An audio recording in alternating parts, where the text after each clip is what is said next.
നമസ്കാരം. സൺഡേ ഡിബേറ്റിലേക്ക് സ്വാഗതം. ബി.ജെ.പിക്കെതിരായ വിശാല പ്രതിപക്ഷ ഐക്യം അസാധ്യമാണ് എന്ന് കരുതിയ സാഹചര്യത്തിലാണ് രാഹുലിൻ്റെ അയോഗ്യത ചർച്ചയാകുന്നത്. രാജ്യത്തിൻ്റെ രാഷ്ട്രീയ ചിത്രം ഞൊടി ഇടയിലാണ് മാറുന്നത്. മൂന്നാം മുന്നണി എന്ന നീക്കം പദ്ധതിയിട്ട കക്ഷികൾ പോലും രാഹുലിന് വേണ്ടി ശക്തമായി മുന്നോട്ട് വരികയാണ്. 2024 പാർലമെൻറ്റ് തെരഞ്ഞെടുപ്പിലേക്ക് രാജ്യം നീങ്ങുമ്പോൾ ബി.ജെ.പിയെ നേരിടാനുള്ള പ്രതിപക്ഷ നിര കരുത്താർജിക്കുകയാണോ എന്നാണ് സൺഡേ ഡിബേറ്റ് ഇന്ന് ചർച്ച ചെയ്യുന്നത്. സ്വാഗതം സൺഡേ ഡിബേറ്റിലേക്ക്.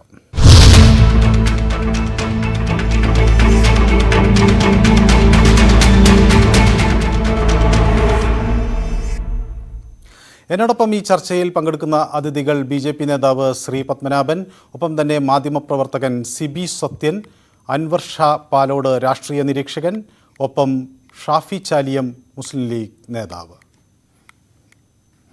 ആദ്യം ശ്രീ അൻവർ ഷാ പാലോടിലേക്ക്. അൻവർ ഷാ, നമ്മൾ കഴിഞ്ഞ കാലങ്ങളിലൊക്കെ കണ്ടിട്ടുള്ളതാണ് ചാരത്തിൽ നിന്ന് ഒരു പ്രതിപക്ഷ നിര ഉണ്ടാവുകയും അത് ശക്തമായി ദേശീയ തലത്തിൽ അവരുടെ നിലപാട് ഉറപ്പിക്കാൻ കഴിയുന്ന തരത്തിലേക്ക് വളരുകയും ഒക്കെ ചെയ്യുന്ന ഒരു സാഹചര്യം. അത്തരമൊരു സാഹചര്യം വീണ്ടും ഇന്ത്യൻ രാഷ്ട്രീയത്തിൽ സംജാതമാകുന്നു എന്ന് വേണമോ ഈ രാഷ്ട്രീയ സാഹചര്യങ്ങളിൽ നിന്ന് കാര്യങ്ങളെ വായിച്ചെടുക്കാൻ?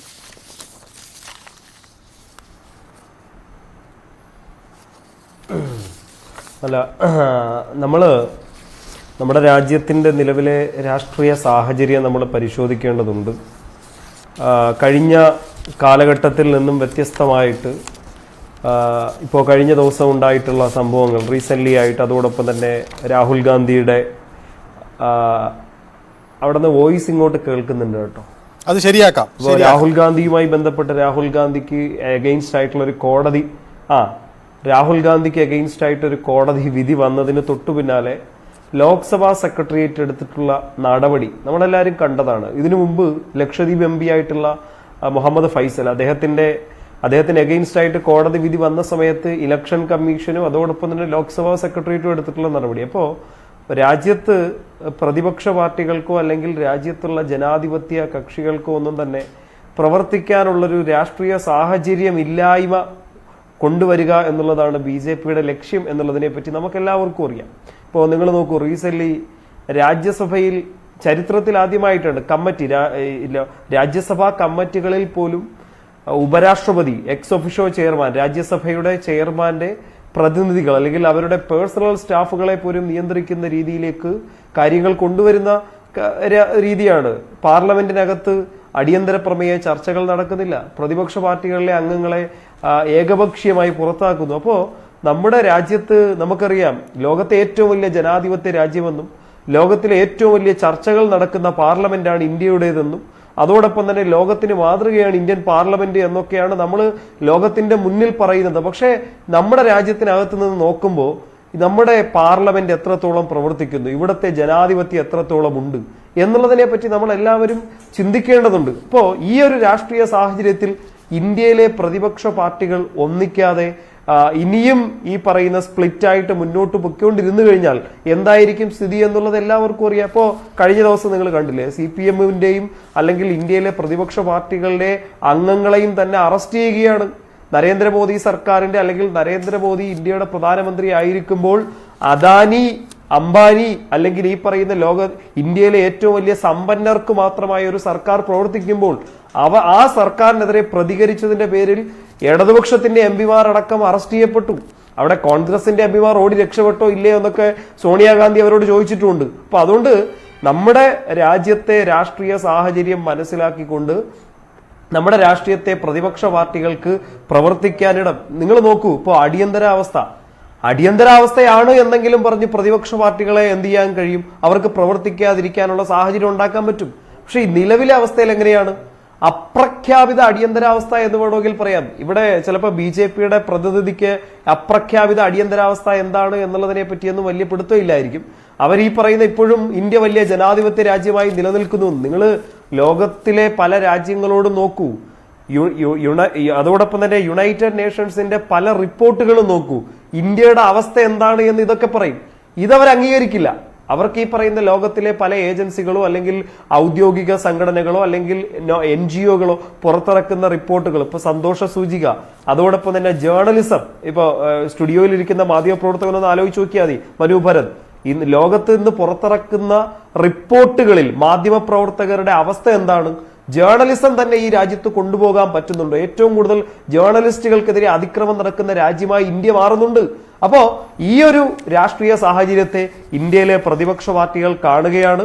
ഇന്ത്യയിലെ പ്രതിപക്ഷ പാർട്ടികൾക്ക് ഉറപ്പായിട്ടും നമ്മൾ അറിയാം, ഒരു സെക്കൻഡ്, അങ്ങ് ഇത്രയും ആരോപണങ്ങൾ ഉന്നയിച്ച സാഹചര്യത്തിൽ BJP പ്രതിനിധി കൂടി നമുക്കൊപ്പം ചേരുന്നുണ്ട്. BJP നേതാവ് ശ്രീ പത്മനാഭൻ, അൻവർ ഷാ ഉന്നയിച്ച ആരോപണങ്ങൾ ഒരുപക്ഷെ താങ്കൾ കേട്ടിരിക്കും. അപ്രഖ്യാപിതമായ ഒരു അടിയന്തരാവസ്ഥയാണ് രാജ്യത്ത് സംജാതമായിട്ടുള്ളത്. പ്രഖ്യാപിതമായ ഒരു അടിയന്തരാവസ്ഥ ഒരുപക്ഷെ അങ്ങുൾപ്പെടെയുള്ളവർ അത് അഭിമുഖീകരിച്ചിരിക്കും. എന്ത് തോന്നുന്നു, ആ കാലഘട്ടത്തെ തന്നെ BJP വീണ്ടും പുനരാവിഷ്കരിക്കുകയാണോ? ഒരു പ്രതിപക്ഷ ഐക്യത്തിനുള്ള സാഹചര്യം അതുവഴി ഉരുത്തിരിയും എന്ന ആക്ഷേപം എങ്ങനെയാണ് നിങ്ങൾ നോക്കിക്കാണുന്നത്? ഞാൻ ആ രണ്ടാമത്തെ ഭാഗത്തെ പറ്റി പറയാം. പ്രതിപക്ഷ ഐക്യം ഉണ്ടാവട്ടെ എന്നാണ് ഞങ്ങളുടെ ആഗ്രഹം. എന്താ അറിയോ, ത്രിപുരയിൽ പ്രതിപക്ഷ ഐക്യം ഉണ്ടായല്ലോ, ഗംഭീര പ്രതിപക്ഷ ഐക്യം. CPM കോൺഗ്രസ് സഖ്യം ഇപ്പൊ ശരിയാക്കുന്ന പറഞ്ഞത്, കുതിരവട്ടം പപ്പ് പറഞ്ഞ പോലെ അവസാനം 16 സീറ്റ് CPM ഉണ്ടായിരുന്നു, അത് 11 സീറ്റായി. കോൺഗ്രസ്സുകാർക്ക് ലോട്ടറി അടിച്ചു, അവർക്ക് 3 സീറ്റ് കിട്ടി. അങ്ങനെയാണ് സ്ഥിതി, 16-14 അപ്പൊ അതാണ് പ്രതിപക്ഷ ഐക്യത്തിന്റെ സ്ഥിതി. ഇനിയിപ്പൊ കർണാടകയിൽ ഇലക്ഷൻ വരുന്നുണ്ട്, ഐക്യം ഉണ്ടാവട്ടെ. പക്ഷെ ഇന്നലെ കോൺഗ്രസ്സുകാർ എന്താ ചെയ്തത്? ഏകപക്ഷീയമായി 124 സീറ്റിൽ സ്ഥാനാർത്ഥികളെ പ്രഖ്യാപിച്ചു. ജനതാദളിന് ശക്തിയുള്ള ഹാസൻ, മൈസൂർ, മാണ്ഡ്യ, ചാമരാജ്പേട്ട്, ബാംഗ്ലൂർ റൂറൽ ജില്ലകളിൽ പോലും അവര് ജനതാദളിന് ശക്തിയുള്ള സീറ്റുകളിൽ പോലും അവരുടെ സ്വന്തം സ്ഥാനാർത്ഥിനെ പ്രഖ്യാപിച്ചു. ഇനി അങ്ങനെ ആണെങ്കിൽ തന്നെ ഇനി നാളെ സഖ്യം ഉണ്ടാക്കിക്കോട്ടെ. 2019 ലോക്സഭാ തെരഞ്ഞെടുപ്പിൽ കർണാടകയിൽ ജനതാദളും കോൺഗ്രസും തമ്മിൽ സഖ്യമായിരുന്നല്ലോ. എന്നിട്ട് എന്തായി? 28-ൽ 25 താമര ജയിച്ചു. ഒരു സീറ്റിൽ നമ്മുടെ സുമലത BJP സഹായിക്ക് സ്വതന്ത്ര സ്ഥാനാർത്ഥിയായി ജയിച്ചു. ജനതാദളിന് കിട്ടിയത് 1 സീറ്റ്, കോൺഗ്രസിന് കിട്ടിയത് 1 സീറ്റ്. അതുകൊണ്ട് സഖ്യം ഉണ്ടാക്കിക്കോട്ടെ. സഖ്യം ഉണ്ടാക്കിയിട്ട് പ്രതിപക്ഷം മത്സരിക്കട്ടെ. അതിന് ഞങ്ങൾക്ക് വിരോധമൊന്നുമില്ല, ഞങ്ങൾ അതൊക്കെ നേരിടാനുള്ള തയ്യാറെടുപ്പിലാണ്. പിന്നെ അപ്രഖ്യാപിത അടിയന്തരാവസ്ഥ, എനിക്കന്ന് 7 വയസ്സുണ്ട്. 1977-ൽ മൊറാർജി ദേശായിയുടെ നേതൃത്വത്തിലുള്ള ജനതാ സർക്കാർ അധികാരത്തിൽ വരുമ്പോൾ ഞാൻ 2ാം ക്ലാസ് പഠിക്കുകയാണ്. എനിക്ക് ഓർമ്മയുണ്ട്, ജനസംഘ അനുഭാവി, RSS അനുഭാവിയായ എൻ്റെ അച്ഛൻ ആ കാര്യങ്ങളൊക്കെ സംസാരിക്കാറുണ്ട് എൻ്റെ വീട്ടിൽ. അന്ന് ഈ CPI-ക്കാരുണ്ടല്ലോ, ഇപ്പൊ ഈ കമ്മ്യൂണിസ്റ്റ് പാർട്ടിയുടെ ഈ CPI-ക്കാര്, വലിയ മനുഷ്യാവകാശമൊക്കെ പറയുന്ന CPI-ക്കാര്, ഇന്ദിരാഗാന്ധിന്റെ അടുക്കളയില് പാചകം ചെയ്യലായിരുന്നു അവന്മാരെ പണി. അതാണ് CPI-ന്റെ പാരമ്പര്യം, അതാണ് ഇന്ത്യയിലെ കമ്മ്യൂണിസ്റ്റുകാരുടെ പാരമ്പര്യം. ഇവരാണ് ഇനിയിപ്പം ജനാധിപത്യത്തെ പറ്റി പറയുന്നത്. അതുകൊണ്ട് അതൊക്കെ അർഹിക്കുന്ന പുച്ഛത്തോടു കൂടി ഞാൻ തള്ളുകയാണ്. അതുകൊണ്ട് ഞങ്ങൾ പ്രതിപക്ഷ ഐക്യത്തിനൊന്നും എതിരല്ല. ഇനി ആ കുറ്റവും കൂടി ഞങ്ങളെ തലയെ കെട്ടിവെക്കരുത്. പ്രതിപക്ഷ ഐക്യത്തിന് BJP സമ്മതിക്കുന്നില്ല. അതുകൊണ്ട് ഇനി 1 വർഷ സമയം കൂടി ഉണ്ട്. എല്ലാ പ്രതിപക്ഷ പാർട്ടികളും ഒരുമിച്ചൊന്നായി ഒറ്റക്കെട്ടായി അടുത്ത തെരഞ്ഞെടുപ്പിൽ 2024-ൽ മോഡിക്കെതിരെ മത്സരിക്കണം. CPM-ഉം കോൺഗ്രസും മമതാ ബാനർജിയും 3 പേരും കൂടി സഖ്യമുണ്ടാക്കിയിട്ട് ബംഗാളിൽ മത്സരിക്കണം എന്നാണ് ഞങ്ങളുടെ അപേക്ഷ. വളരെ നന്ദി ശ്രീ പത്മനാഭൻ. ഞാൻ അങ്ങയിലേക്ക് മടങ്ങി വരാം. ഇപ്പോൾ സിബി സത്യൻ, മാധ്യമപ്രവർത്തകൻ കൂടി നമ്മളോടൊപ്പം ചേരുന്നുണ്ട്. സിബി സത്യൻ, അങ്ങ് ഉത്തരേന്ത്യയിലും ബോംബെയിലുമൊക്കെ പ്രവർത്തിച്ചൊരു മാധ്യമപ്രവർത്തകനാണ്. രാഷ്ട്രീയം വളരെ സസൂക്ഷ്മം നിരീക്ഷിക്കുന്ന ഒരാളാണ്. 1976-77-ൽ നമുക്ക് ഇതുപോലെ ഒരു വിശാല പ്രതിപക്ഷ ഐക്യമുണ്ടായി. 87-89-ലും അത് ആവർത്തിച്ചു. അത് 2024-ൽ ആവർത്തിക്കും എന്ന് കരുതേണ്ടതുണ്ടോ? മനു, ഞാനിതിനെ വളരെ ഡിഫറെന്റ് ആയിട്ടാണ് നോക്കിക്കാണാൻ ശ്രമിക്കുന്നത്. കാരണം വെച്ച് കഴിഞ്ഞാൽ കഴിഞ്ഞ 8-9 വർഷത്തെ BJP ഭരണകാലത്തിനിടയിൽ BJP അടിസ്ഥാനപരമായി ചെയ്ത ഏറ്റവും വലിയ പിഴവുകളിൽ ഒന്നാണ് രാഹുൽ ഗാന്ധിയുടെ അയോഗ്യത എന്നാണ് ഞാൻ അതിനെ കാണാൻ ആഗ്രഹിക്കുന്നത്. കാരണം ഇത്രയും കാലം ഈ എങ്ങനെ പ്രതിപക്ഷത്തെ ഭിന്നിപ്പിക്കാം, എങ്ങനെ കൃത്യമായിട്ട് ഭരണത്തിലേറാം എന്ന വളരെ കൃത്യമായ സമവാക്യങ്ങളോടെ ഭരിച്ച ഒരു പാർട്ടിയാണ് BJP. അവരുടെ കണക്കൂട്ടലുകളിൽ പിഴവില്ലായിരുന്നു. ചാണക്യന്മാർ ഒരുപാട് അവർക്കൊപ്പം ഉണ്ടായിരുന്നു. അങ്ങനെ വളരെ കൃത്യമായിട്ട് കണക്ക് കൂട്ടിയും കൃത്യമായിട്ട് എന്താ പറയുക ചുവട് വെച്ചും മുന്നോട്ട് പോയ ഒരു പാർട്ടി എന്ന നിലയ്ക്ക്. പക്ഷെ അവർക്ക് ഈ പറഞ്ഞതുപോലെ 8-9 വർഷത്തിന് ശേഷം 2023 രാഹുൽ ഗാന്ധിയെ അയോഗ്യനാക്കുന്ന ഒരു ഘട്ടം എത്തിയപ്പോൾ അല്പം ധൃതി കൂടിപ്പോയോ, അല്പം പാളിപ്പോയോ എന്ന സംശയം ഉണ്ടാകുന്ന രീതിയിലാണ് അവരുടെ പ്രവൃത്തി ഉണ്ടായത്. നമുക്ക് വേണമെങ്കിൽ പറയാം അത് കോടതി വിധിയാണ്, അത് BJP ഒന്നും ചെയ്തതല്ല എന്നൊക്കെയുള്ള ന്യായങ്ങൾ പറയാമെങ്കിൽ പോലും അതിനകത്ത് BJP സർക്കാരിന്റെ പങ്ക് എത്രമാത്രം ഉണ്ട് എന്നുള്ളത് നമുക്ക് സമകാലീന സംഭവങ്ങളുടെ പശ്ചാത്തലത്തിൽ കൃത്യമായിട്ട് മനസ്സിലാക്കാവുന്നതാണ്. ഇപ്പൊ നിലവിലുള്ള സംഗതി എന്ന് വെച്ച് കഴിഞ്ഞാൽ രാഹുൽ ഗാന്ധിയുടെ ഡിസ്ക്വാളിഫിക്കേഷൻ എന്ന് പറയുന്നത് ഇന്ത്യയിലെ പ്രതിപക്ഷ പാർട്ടികൾക്കിടയിൽ ഇളക്കി വിട്ടിരിക്കുന്ന ഒരു ഷോക്ക് വേവ്.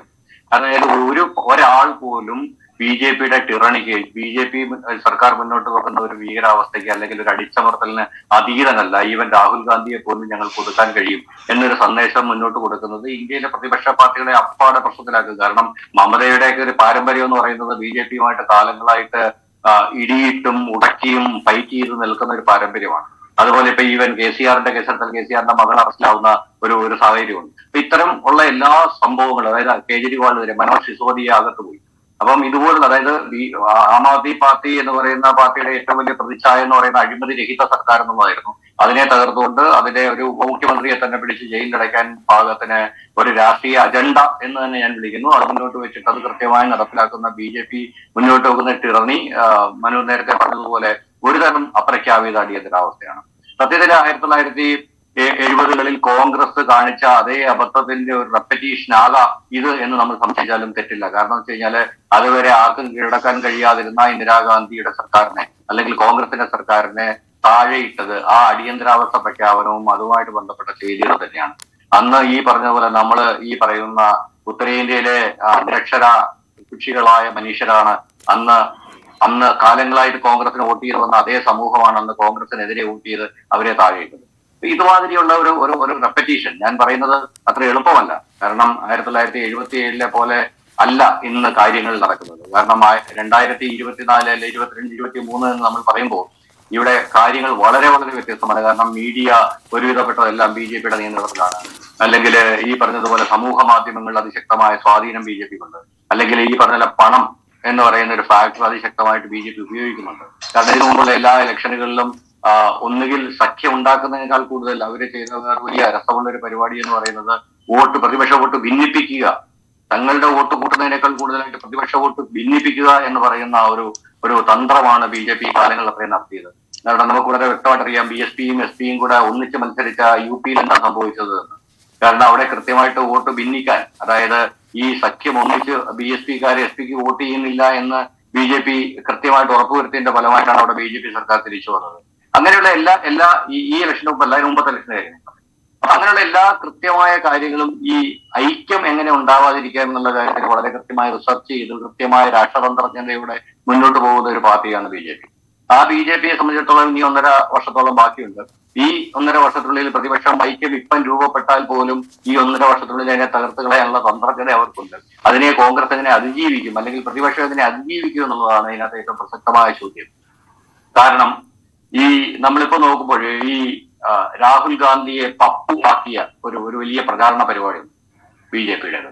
അവരൊരു 8 വർഷത്തോളം കൃത്യമായിട്ട് നടത്തി വിജയിച്ച ഒരു പരിപാടി, ഡീപ് ഫേക്ക് അടക്കമുള്ള സാങ്കേതിക വിദ്യ ഉപയോഗിച്ച് വ്യാജമായി നിർമ്മിച്ച വീഡിയോകളുടെ ഒരു വലിയ പ്രചാരം. അതിനെ ഒരു കാരണവശാലും ഒരു തരത്തിൽ നേരിടാൻ കോൺഗ്രസിനായില്ല. കോൺഗ്രസ് സമ്പൂർണ്ണമായും പരാജയപ്പെടുകയായിരുന്നു അത്തരം ഒരു പ്രചരണത്തിൽ. അപ്പം ഇപ്പോൾ കോൺഗ്രസിന് സുവർണ അവസരമാണ്. കോൺഗ്രസിന്റെയും ഈ പറഞ്ഞതുപോലെ സോഷ്യൽ മീഡിയ അടക്കമുള്ള കാര്യങ്ങൾ കുറച്ചുകൂടി മെച്ചപ്പെട്ടു. പക്ഷെ എന്നാലും BJPയുടെയോ അല്ലെങ്കിൽ BJP മുന്നോട്ട് വെക്കുന്ന അതിന്റെ ശക്തിയുടെ ഏഴയിലത്ത് വരുന്നില്ല. ഞാൻ ഒരുപക്ഷെ അങ്ങ് ഉന്നയിച്ച ഈ വിഷയത്തിന് അതിൽ കൂടുതൽ അതിന് മറുപടി പറയാൻ കഴിയുക ഒരുപക്ഷെ നമ്മുടെ അതിഥിയായ ഷാഫി ചാലിയത്തിനായിരിക്കും. ഷാഫി ചാലിയം, ഇപ്പോൾ സിബി സത്യൻ ചൂണ്ടിക്കാണിച്ചൊരു കാര്യമുണ്ട്. 76-ലും 77-ലും ഒക്കെ ഉണ്ടായിരുന്ന സാഹചര്യം വ്യത്യസ്തമാണ്. അവിടെ മറ്റൊരു കാര്യം കൂടി ഉണ്ട്. 76-ലും അതുപോലെ തന്നെ 87-ലുമൊക്കെ ഹിന്ദി ഹൃദയഭൂമിയിൽ ഒരു നേതാവുണ്ടായിരുന്നു നയിക്കാൻ. പക്ഷേ രാഹുൽ ഗാന്ധിക്ക് ഹിന്ദി ഹൃദയഭൂമിയിൽ ഇന്ന് ആ കരുത്തുണ്ടോ? രാഹുൽ ഗാന്ധിയെ ഈ വയനാട്ടിലേക്ക് കൊണ്ടുവന്നിടത്താണ് നിങ്ങൾക്ക് പിഴവ് പറ്റിയത് എന്ന് CPM ആവർത്തിച്ച് പറയുകയും ചെയ്യുന്നു. അങ്ങനെ വയനാട്ടിലേക്ക് അദ്ദേഹത്തെ എത്തിക്കുന്നതിൽ ഒരു വലിയ പങ്ക് മുസ്ലിം ലീഗ് വഹിക്കുകയും ചെയ്തു. ഹിന്ദി ഹൃദയഭൂമിയിൽ നിന്ന്, ഹിന്ദി ഹാർട്ട്ലാൻഡിൽ നിന്ന് രാഹുൽ അകന്നു എന്നതാണ് കഴിഞ്ഞ തെരഞ്ഞെടുപ്പിൽ പറ്റിയ പാളിച്ച എന്നും അവർ വിലയിരുത്തുന്നു. ഈ തെരഞ്ഞെടുപ്പ് 2024 നാം എത്തി നോക്കുമ്പോൾ എന്താണ് ഷാഫി ചാലിയം പറയുന്നത്? ഈ രാഹുൽ ഗാന്ധിക്ക് മോദിയെ നേരിടാൻ ഉയർന്നു നിൽക്കാൻ കഴിയുമോ?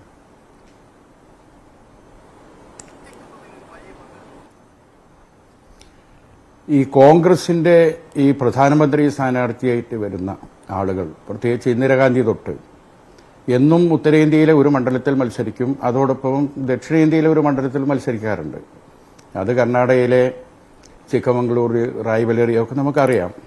അതുപോലെ തീർച്ചയായിട്ടും കോൺഗ്രസ് ഉയർത്തി കാണിക്കുന്ന, UPA ഉയർത്തി കാണിക്കുന്ന പ്രധാനമന്ത്രി സ്ഥാനാർത്ഥിയെ കുറെ കൂടി സേഫ് ആക്കാൻ വേണ്ടി രണ്ടിടത്ത് മത്സരിപ്പിക്കുന്ന പതിവ് ഇന്ന് തുടങ്ങിയതല്ല, കുറെ കാലമായി.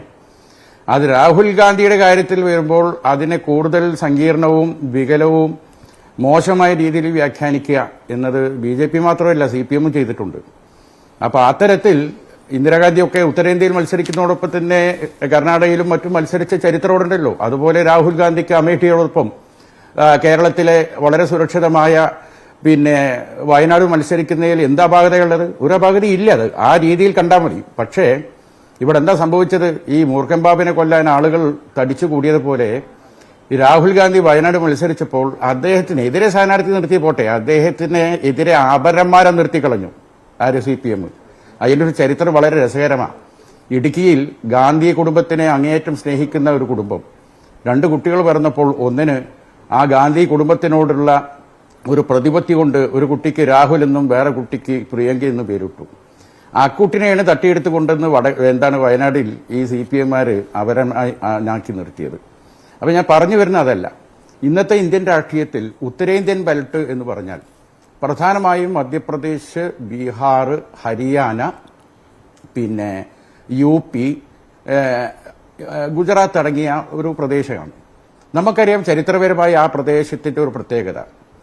ഒന്നുകിൽ കോൺഗ്രസിനോടൊപ്പം നിൽക്കും, അല്ലെങ്കിൽ കോൺഗ്രസ് വിരുദ്ധ ഒപ്പോസിഷനോടൊപ്പം നിൽക്കും, തൊട്ടടുത്ത ഇലക്ഷനിൽ തിരിച്ചിങ്ങോട്ട് നിൽക്കും.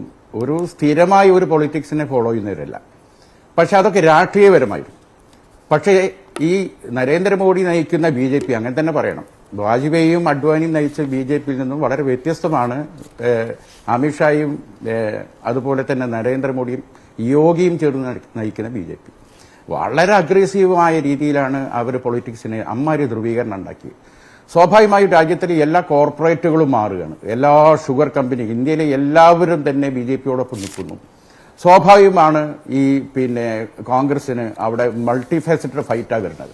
അത്തരം ഫൈറ്റുകളിൽ പ്രതിപക്ഷത്ത് ഐക്യമില്ല. BJP ഏറ്റവും കൂടുതൽ കക്ഷികളെ കൂടെ നിർത്താൻ ശ്രമിക്കുന്നതിനേക്കാൾ കൂടുതൽ പ്രതിപക്ഷത്തുള്ള കക്ഷികൾ വ്യത്യസ്തമായി നിന്ന് മത്സരിക്കാനാണ് അവർ കോടികൾ ചെലവിടുന്നത്. അതല്ലെങ്കിൽ അവർ ഈ കേന്ദ്ര ഏജൻസികളെ ഉപയോഗിച്ചുകൊണ്ട് നിങ്ങൾ ഞങ്ങളെ പിന്തുണക്കണമെന്നില്ല, പക്ഷെ അപ്പുറത്ത് നിൽക്കാൻ പാടില്ല, നിങ്ങൾ വേറെ പോയി മത്സരിക്കണം, അങ്ങനെ മത്സരിക്കുകയാണെങ്കിൽ ഞങ്ങൾക്ക് ഇത്ര പണം തരാം, ഇല്ലെങ്കിൽ ജയിലിൽ പോകേണ്ടി വരും. ഈ തന്ത്രങ്ങളാണ് ഉത്തരേന്ത്യയിൽ അവർ പയറ്റുന്നത്. പക്ഷെ ഒരു കാര്യം തീർച്ചയായിട്ടും പറയാം, ഇപ്പോൾ രാഹുൽ ഗാന്ധിയുടെ ഈ വിഷയത്തിൽ നമ്മൾ നോക്കാം. അവിടെ എന്താണ് അദ്ദേഹം പറഞ്ഞത്? ഈ ചോർ ഹെ എന്ന വാക്ക്, അല്ല, ഞാൻ ഷാഫി ചാലി, ഞാൻ അങ്ങയിലേക്ക് വരട്ടെ. അങ്ങ് ഉദ്ദേശിക്കുന്നത് അല്ലെങ്കിൽ അങ്ങ് പറഞ്ഞു വരുന്നതാണ് പ്രതിപക്ഷ ഐക്യം അസാധ്യമാണ് എന്നാണോ? നോ, അസാധ്യമല്ല. എന്താന്ന് വെച്ചാൽ ഇതിൽ ഒരു വിഷയം കിടക്കുന്നത്, ഒറ്റ ഉദാഹരണത്തിന് നോക്കാം. കേരളം 20 സീറ്റുണ്ട്, തമിഴ്നാട് 39 സീറ്റുണ്ട്, 42 സീറ്റ് ബംഗാളുണ്ട്.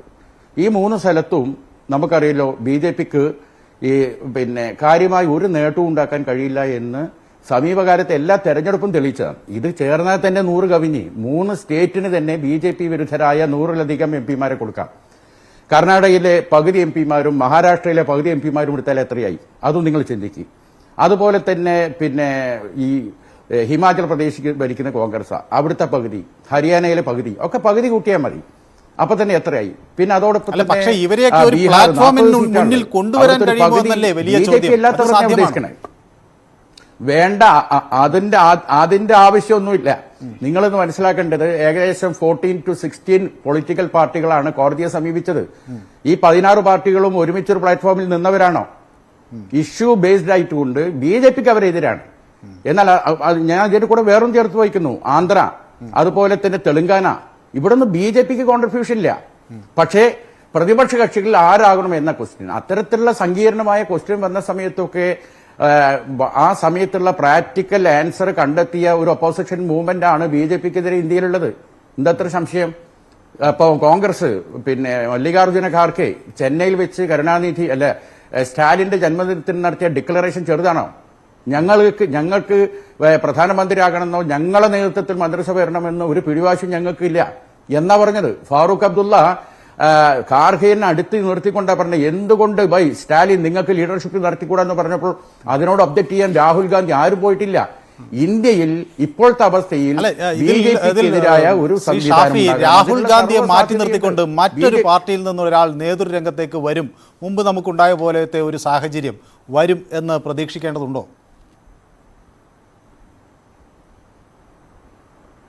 അല്ല, അങ്ങനെ വന്നാൽ തന്നെ ഞങ്ങൾക്കതിൽ പ്രശ്നമില്ല എന്ന് കോൺഗ്രസും രാഹുൽ ഗാന്ധിയും പറയുന്ന ഒരു തലത്തിലേക്ക് ഇന്ത്യൻ രാഷ്ട്രീയം എത്തിയിട്ടുണ്ട്. അവർക്കൊരു പിടിവാശിയും ഗാന്ധി കുടുംബത്തിനില്ല. അവർക്ക് പ്രധാനമന്ത്രി പദം അവരെ കയ്യിലുണ്ടായിട്ട് വേണ്ട എന്ന് പറഞ്ഞ് മൻമോഹൻ സിംഗിനെ ഏൽപ്പിച്ചൊരു പാർട്ടി ഒരു കുടുംബമാണത്. അത് നിങ്ങൾ മനസ്സിലാക്കുക. ഇവിടെ തന്നെ ഞാനിതൊന്ന് ഒരു 2 മിനിറ്റ് ഇത് പറഞ്ഞു പോകണം. രാഹുൽ ഗാന്ധിയുമായി ബന്ധപ്പെട്ട ഒരു ചർച്ച ആയതുകൊണ്ടാണ്. ഈ 3 മോഡിമാർക്കെതിരെ പറഞ്ഞപ്പോൾ സമുദായം എന്നാണ് പറഞ്ഞത്. മോഡി എന്നൊരു സമുദായം തന്നെ ഇന്ത്യയിലില്ല, അതൊന്ന് മനസ്സിലാക്കുക. 2, ഇതിൽ അപമാനിക്കപ്പെട്ടു എന്ന് പറയുമ്പോൾ അപമാനിക്കപ്പെട്ടു എന്ന് കരുതുന്ന ഒരു മോഡിമാരും കോടതിയിൽ പോയിട്ടില്ല. ഈ ഗുജറാത്തിലെ കോടതിയിൽ നിന്നാണ് അനിതര സാധാരണമായ അപസർഗ കഥകൾ പോലുള്ള വിധികൾ വരുന്നത്. ഈ അമർ ചിത്ര കഥകളിൽ വരുന്ന വിധിയാണിത്. കാരണം ഈ 1.5 മാസം മുമ്പാണ് ഇതേ ഗുജറാത്തിലെ ഒരു മജിസ്ട്രേറ്റ് കോടതി ഒരു പശു കടത്തിയെന്ന ഒരൊറ്റ ആരോപണത്തിന് പുറത്ത് 19 വയസ്സായിരുന്ന ഒരു ചെറുപ്പക്കാരനെ ജീവപര്യന്തം ശിക്ഷിച്ചു കളഞ്ഞു. 50 ലക്ഷം രൂപ നഷ്ടപരിഹാരം ഇട്ട് കഴിഞ്ഞു. 29 പേജുള്ള വിധിന്യായത്തിൽ 20 പേജിലും ചാണകത്തിന്റെ ഔഷധ പ്രാധാന്യം, മൂത്രത്തിന്റെ ഔഷധ പ്രാധാന്യം പറഞ്ഞു. ഇയാളൊക്കെ എന്ത് ജഡിയാണ്. ഇപ്പത്തെ ഈ കേസ് നോക്കൂ. ഈ കേസ് കൊടുത്ത് പ്രഥമ ദൃഷ്ട്യാ നിലനിൽക്കില്ലെന്ന് പ്രാഥമികമായി പ്രൈമാഫേസി കമന്റ് പറഞ്ഞ് മാറ്റിവെച്ച കേസാത്. ആ ജഡ്ജിയെ മാറ്റി എന്ത് ചെയ്തു? ഒരു എന്താ പറയാ ബിജെപിക്കാർ കൊണ്ടുവന്നൊരു ജഡ്ജി. ആ ജഡ്ജിയാണ് എന്ത് ചെയ്യുന്നത്? 2 കൊല്ലത്തേക്ക്. ഞാൻ അങ്ങേക്ക് സമയം എന്ത് തോന്നിയാസം പറഞ്ഞാൽ സമ്മതിക്കില്ല. പാകിസ്ഥാനിലെ കോടതി പോലും കേട്ടോ. ഇന്ത്യയിലെ കോടതിയിൽ വിശ്വാസം ഉണ്ടെങ്കിൽ പാകിസ്ഥാനിലെ കോടതി പോലും കേട്ടോ. അതാണ് നല്ലത്. ഇന്ത്യൻ കോടതികളെ പറ്റി തമ്മാടിത്തം പറയേണ്ട വേദിയല്ലത്. ന്യൂസ് 18 വരെ നാളെ ഉത്തരം പറയേണ്ടി വരും കോടതി ലക്ഷ്യത്തിന്. എന്ത് തോന്നിയാസം പറയരുത്. നിങ്ങൾക്ക് എത്ര വിശ്വാസം അല്ലെങ്കിൽ നിങ്ങൾ പാകിസ്ഥാനിലെ കോടതി പോടും, അല്ലെ ചൈനയിലെ കോടതി പോടും, അല്ലെ അമേരിക്കയിലെ കോടതി പോടും. നിങ്ങൾ ഇന്ത്യ രാജ്യത്തെ അല്ലല്ല, ഇത് നിങ്ങൾ അനാവശ്യം പറയുന്നത്. അല്ല, ശ്രീ ഷാഫി, അദ്ദേഹം ചൂണ്ടിക്കാണിച്ച ഒരു കാര്യമുണ്ട്. കോടതിയെ നമുക്ക് ജുഡീഷ്യറിയിൽ വിശ്വാസമില്ല എന്ന് പറയാൻ നമുക്കാകുമോ? ജുഡീഷ്യറി അല്ലേ നമ്മുടെ രാജ്യത്തിന്റെ ഏറ്റവും പ്രധാനപ്പെട്ട ഭരണഘടനാ സംവിധാനം. അതിനെ നമുക്ക് അവിശ്വസിക്കാൻ കഴിയില്ല. അല്ല, അയാള് പ്രായമുള്ള ഒരാളായതുകൊണ്ടാ ഈ തമ്മാടിത്തമുള്ള വാക്കുണ്ടല്ലോ. അത് നിങ്ങൾ അല്ല, നമ്മൾ അതിന്റെ അത്തരം ചർച്ചകളിലേക്കല്ല ഞാൻ ചോദിക്കുന്നത്.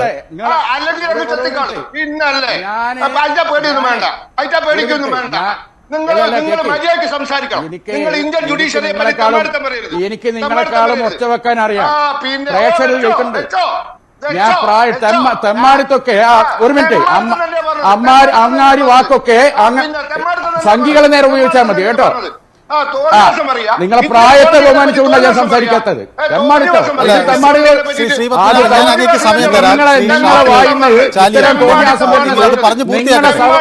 അല്ലല്ല, ഞാൻ പറഞ്ഞു തീർക്കട്ടെ.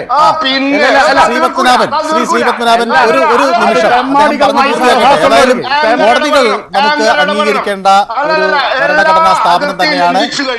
എല്ലാ അതിർത്തിയും ലംഘിച്ചു കഴിഞ്ഞു, എല്ലാ സീമകളും ലംഘിച്ചു കഴിഞ്ഞു. അല്ല, ശ്രീപത്മനാഭൻ ഒരു നിമിഷം, ഞാൻ അങ്ങേക്ക് അവസരം തരാം. അങ്ങേക്ക് പറയാനുള്ളതിനെല്ലാം അവസരം തരാം. ഒരു നിമിഷം എനിക്ക് ഇദ്ദേഹം അത് പറഞ്ഞു പൂർത്തിയാക്കട്ടെ. ഞാൻ അങ്ങയിലേക്ക് വരാം. ആവശ്യം പറയുന്ന ചർച്ചയിൽ പങ്കെടുക്കാൻ എനിക്ക് താല്പര്യമില്ല. ഇല്ലല്ലോ, പോകല്ലേ, നിക്ക് ഒരു മിനിറ്റ്. പിന്നെ അയാളോട് നിർത്താൻ പറയും.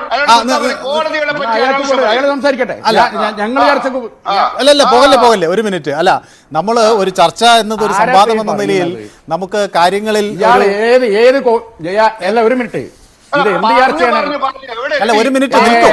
ഇതൊക്കെ വളരെ മോശമല്ലേ? ഒരു മിനിറ്റ് നിൽക്കും. അല്ല, ശ്രീപത്മനാഭൻ, ഞാൻ അങ്ങയിലേക്ക് വരാം. ഒരു മിനിറ്റ് അദ്ദേഹത്തിന് പറഞ്ഞു പൂർത്തിയാക്കാൻ ഒരു അവസരം കൊടുത്തിട്ട് ഞാൻ അങ്ങയിലേക്ക് വരാം. അല്ല, ഞാൻ പറയാം. ഇന്നെങ്ങനെയാണ് എല്ലാ ഈ ഏത് കോപ്പിൽ വർത്തമാനവരാണ്? അല്ല, ഈ ചന്തയിലെ മരുന്ന് വിൽപ്പനക്കാരെ പോലെ എന്ത് തോന്നിയാൽ വിളിച്ചു പറഞ്ഞു. ശ്രീപത്മനാഭൻ, ഞാൻ അങ്ങയിലേക്ക് മടങ്ങി വരും. ശ്രീ ഷാഫി ചാലിയം, നമുക്ക് ഈ ചർച്ചയിലേക്ക് നീങ്ങാം. നിങ്ങൾ മാത്രം വലിയ ആള്.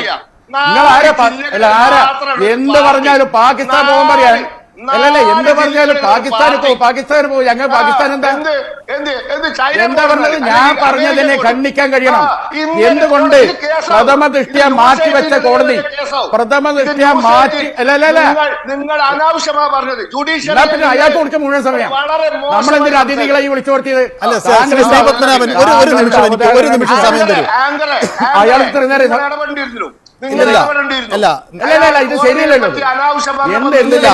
അങ്ങനെ കോടതികളെ അവിശ്വസിക്കുന്ന ഒരു നിലപാടില്ല. ഒരു മിനിറ്റ്, അദ്ദേഹം പറഞ്ഞു. നിങ്ങളെ ന്യൂസ് അംഗീകരിക്കാൻ പറ്റില്ല. നിങ്ങളെ പത്രപ്രവർത്തകർക്കും പേടിയാ, നിങ്ങൾക്കും സംഘികളെ പേടിയാ. അല്ലെങ്കിൽ നിങ്ങൾ ഇയാളെ മൈക്ക് ഓഫ് ആക്കേണ്ട സമയം.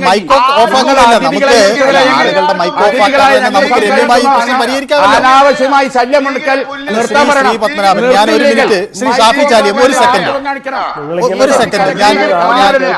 അവതാരമാരുണ്ടല്ലോ, അതാണ് താങ്കൾ. അല്ല, നിങ്ങൾ ഇങ്ങനെ സംസാരിച്ചു കഴിഞ്ഞാൽ ഈ ചർച്ചയില് എത്ര നേരം ഇയാൾ ശല്യം ഉണ്ടാക്കാൻ തുടങ്ങി.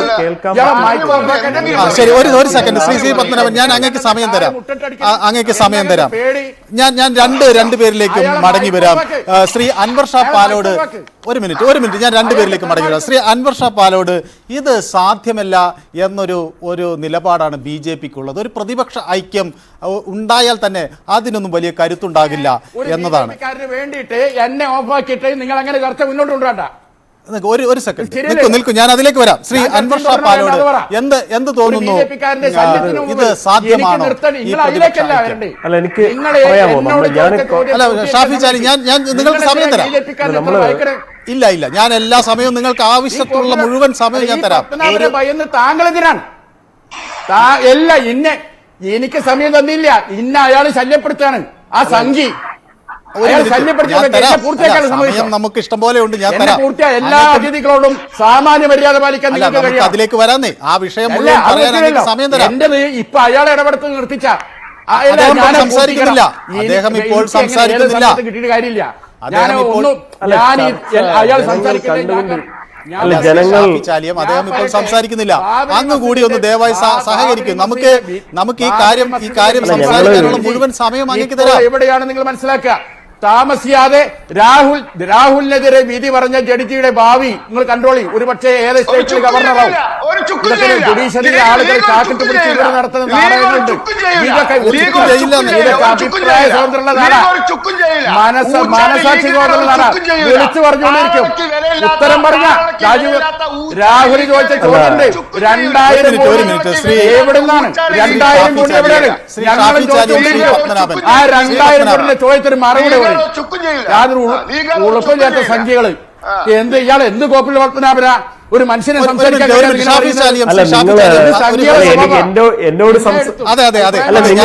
ഞാൻ അങ്ങയിലേക്ക് വരാം. ശ്രീ അൻവർ ഷാ പാലോട്, ഇപ്പോൾ തന്നെ അല്ല മനൂപരം അല്ല അങ്ങും പിടങ്ങി പോകല്ലേ, അവർ തമ്മിൽ അടിയായി. ഇനി അങ്ങും കൂടി ഇതിലൊരു പടക്കത്തിലേക്ക് നീങ്ങല്ലേ? നമുക്ക് നിർത്തി. അല്ല, അങ്ങും കൂടി ഞങ്ങള് ഇവിടെ ചർച്ചയ്ക്ക് ഇരുന്നിട്ട് ഒരു ജനാധിപത്യ രീതിയിൽ ഈ ചർച്ച പോകണമെന്ന് ആഗ്രഹിക്കുന്നതാണ്. മുസ്ലിം ലീഗിന്റെ പ്രതിനിധിയും സംസാരിച്ച് നമ്മള് നിരന്തരം നമ്മൾ ഈ ഷാഫി ചാലിയമായാലും ശ്രീ പത്മനാഭനായാലും കേരളത്തിലെ എല്ലാ പ്രധാനപ്പെട്ട ചർച്ചകളിലും പങ്കെടുക്കുന്നവരാണ്. അപ്പോ ഇതൊക്കെ ജനങ്ങൾ കാണുന്നതാണ്. അവരിത് കണ്ടിട്ട് പരിഹസിക്കുകയും പുച്ഛിക്കുകയും മാത്രമേ ഉള്ളൂ. ചർച്ചകൾ ജനാധിപത്യപരമായി സംസാരിച്ചാൽ മാത്രമല്ലേ ജനങ്ങൾക്ക് മനസ്സിലാവുള്ളൂ. അതെ, അല്ല ഞാൻ പറഞ്ഞതാണ്, ഒന്നും കൂടി ഓർമ്മിപ്പിച്ചു എന്ന് പറഞ്ഞ് അവര് ചെറുതായി. അപ്പോ ഞാൻ പറഞ്ഞത് അപ്പോ ഈ വിഷയത്തിലേക്ക് വന്നു കഴിഞ്ഞാൽ ഈ വിഷയത്തിലേക്ക് വന്നു കഴിഞ്ഞാൽ നമ്മൾ നോക്കൂ, നേരത്തെ ഇവിടെ മുസ്ലിം ലീഗിന്റെ റെപ്രസെന്റേറ്റീവ് പറഞ്ഞ കോടതിയെ വിമർശിച്ചു, അല്ലെങ്കിൽ കോടതിയെ ക്രിയാത്മകമായി വിമർശിക്കാനുള്ള സ്വാതന്ത്ര്യം ഇന്ന് ഈ രാജ്യത്ത് എല്ലാവർക്കും ഉണ്ട്. ഇന്ത്യൻ ഭരണഘടനയുടെ ആർട്ടിക്കിൾ 19 പറയുന്ന അഭിപ്രായ സ്വാതന്ത്ര്യമുണ്ട്. അല്ല, കോടതി വിധികളെ കൃത്യമായി അതെ ക്രിയാത്മകമായി വിമർശനം ചെയ്യാം. അത് കോടതികൾ ഞാൻ പറയുന്നത് നിങ്ങൾ അങ്ങോട്ട് കേൾക്കുക. എന്റെ തോക്കിനകത്ത് കയറി വെടിവെക്കണ്ട. അതെ, കോടതികളുടെ ജഡ്ജ്മെന്റിനെ ക്രിയാത്മകമായി വിമർശനം ചെയ്യാം. അത് കോടതിയുടെ അവഹേളനമല്ല എന്ന് കോടതി തന്നെ, സുപ്രീം കോടതി പലപ്പോഴായിട്ട് വിധി പറഞ്ഞിട്ടുണ്ട്. അപ്പോൾ അതിനെ ചോദ്യം ചെയ്യുമ്പോൾ BJPയുടെ പ്രതിനിധിക്ക് അത് കൊള്ളേണ്ട ആവശ്യമില്ല. പിന്നെ എന്തിനും ഏതിനും ഈ പറയുന്ന രീതിയിൽ പാകിസ്ഥാനിലേക്ക് പോകണം, അല്ലെങ്കിൽ ഇന്ത്യ എന്താണ് ഈ പറയുന്ന പ്രിയ സുഹൃത്ത് ശ്രീ പത്മനാഭന്റെ എന്താണ് ബന്ധുക്കൾക്കോ അല്ലെങ്കിൽ അദ്ദേഹത്തിന്റെ പിതാവിനോ ഒക്കെ ശ്രീധരം കിട്ടുന്നത് പോലെയാണ് പറയുന്നത്. അതൊരിക്കലും അംഗീകരിച്ചു കൊടുക്കാൻ പറ്റത്തില്ല. നമ്മൾ മനസ്സിലാക്കേണ്ട പ്രധാനപ്പെട്ട കാര്യം, ഇവിടെ ഒരു കോടതി വിധിയെ ചോദ്യം ചെയ്തു കഴിഞ്ഞാൽ അവനെ രാജ്യദ്രോഹിയാക്കുന്ന നിലപാട് നിങ്ങൾ മാറ്റണം. അല്ലെങ്കിൽ അവരെ ഈ പറയുന്ന പാർലമെന്റിൽ ഇപ്പൊ രാഹുൽ ഗാന്ധി ഇന്നലെയും അത് നിങ്ങൾ കേട്ടതല്ലേ? അയാൾ മജിസ്ട്രേറ്റിനെ അല്ലല്ല, നിങ്ങൾ എന്തിനാ നുണ പറയുന്നത്? അയാൾ മജിസ്ട്രേറ്റിനെ വ്യക്തിപരമായി അധിക്ഷേപിച്ചു. കേട്ടതല്ലേ? നിങ്ങൾ കേട്ടതല്ലേ? അൻവർ ഷാ നിങ്ങൾ ദേശീയ പാർട്ടിയുടെ വക്താവായിട്ടാണ് ഇരിക്കുന്നത്. അയാൾ കോടതിയെ വ്യക്തിപരമായി അധിക്ഷേപിച്ചപ്പോഴാണ് എനിക്ക് ദേഷ്യം വന്നത്. ഇത് ഈ മൈസൂർ ഇത് എന്ത് ജഡ്ജാണ്? അത് പറയാൻ പാടില്ല. ഞാനൊന്ന് പറയട്ടെ. ശരി ശരി